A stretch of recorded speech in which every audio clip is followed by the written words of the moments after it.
All right, guys. Today I've got my TriStar G2 Viper 20 gauge out for another pattern test, so stay tuned.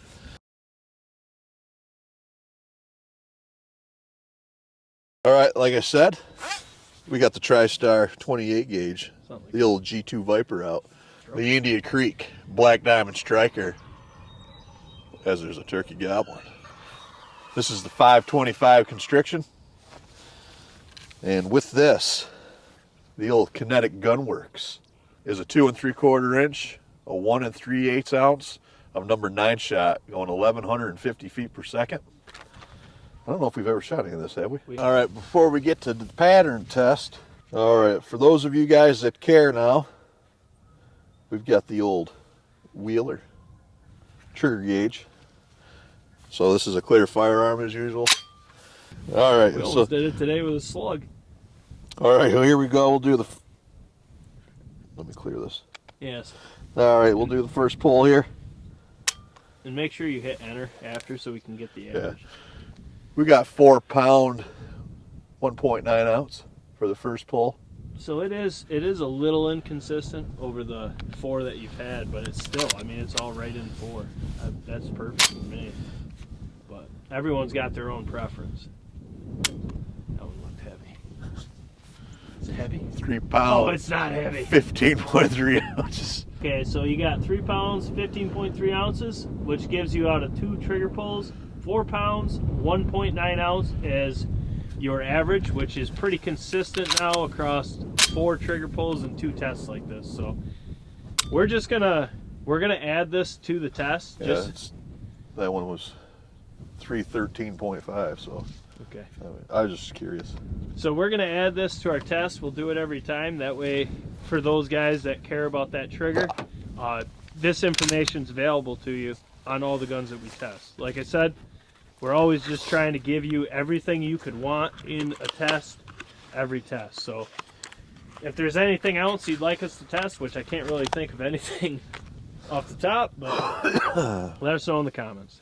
Before we get to shooting this sweet looking shell, I got to show it to you. Or you got the turkey on there. Just go. Then we got on the shell itself, you got the goblin turkey on the shell with the size shot that it is. The old 9-ball. And I mean, this is just their logo, so. But that is pretty sweet. I wonder how much extra time that takes to put that on there. I don't know. I don't know what you. All right, let's fire this thing. Here we go. Again, this is the TriStar G2 Viper 28 gauge with the Indian Creek Black Diamond Striker 525 with Kinetic Gunwerks 1 3/8 ounce of 9 shot. This is going to be at 40 yards. Yeah, I was trying to get this set up right. All right, you ready? Yep. All right, here we go.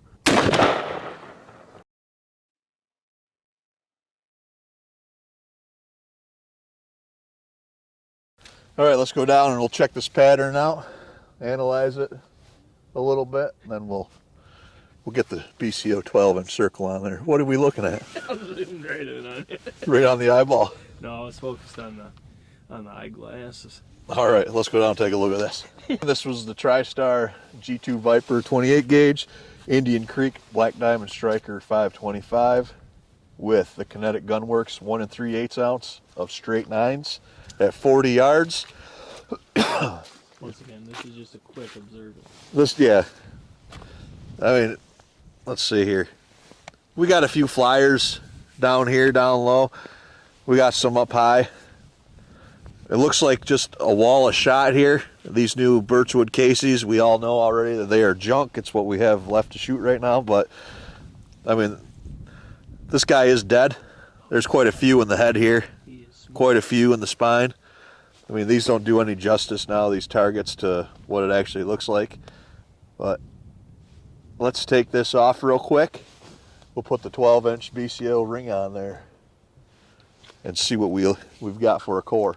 Now that we got our 12-inch circle on there, which now, it's kind of hard to get these perfect every time. It probably should have came down just a little bit, but I mean, it's hard to tell when you got a cluster of shot all over the place. Until you back up, then you can see it, but it is what it is. Give me the circle. Actually, don't give me, thank you. Because then I can go like this and I can see. It is what it is. I mean, to me, this is a decent pattern for the payload that it is. I don't necessarily like it myself just because of how open it is. I think maybe a 520 or a 515 constriction would help eliminate a lot of these flyers and obviously condense this a little bit. This might have been a little too open, but you don't know until you shoot it. But, I mean, there really isn't any big voids in there. I mean, you get a couple smaller voids, but there's nothing that a turkey is going to make through, or that a turkey is going to make it through. Hey, it's not terrible. I've definitely seen better. We'll shoot some more of that and use a tighter constriction, and obviously we got more guns to put it through, but hey, it's not terrible, but it can definitely be a lot better.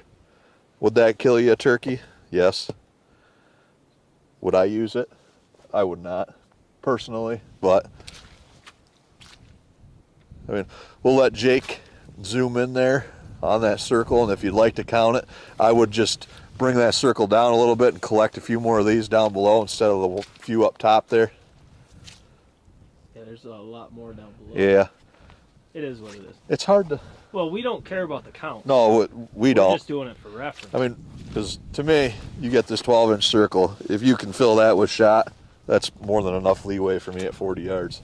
All right, we got a lot more guns and choke tubes to put that through. I know that can be a lot better. It's not terrible. It's not to my liking personally, but for now, this is Chris Johnson, Blue Collar Outdoors. If you haven't yet, make sure to like and subscribe. Share our pattern and test all the turkey groups you guys are in. And as always, down in the description below is our store and also the membership to YouTube, which either one of them helps out greatly. Every little bit helps, but we got a lot more tests to do today, so we're going to get back to it before we lose daylight because the day is going by fast. So we'll see you guys on the next one.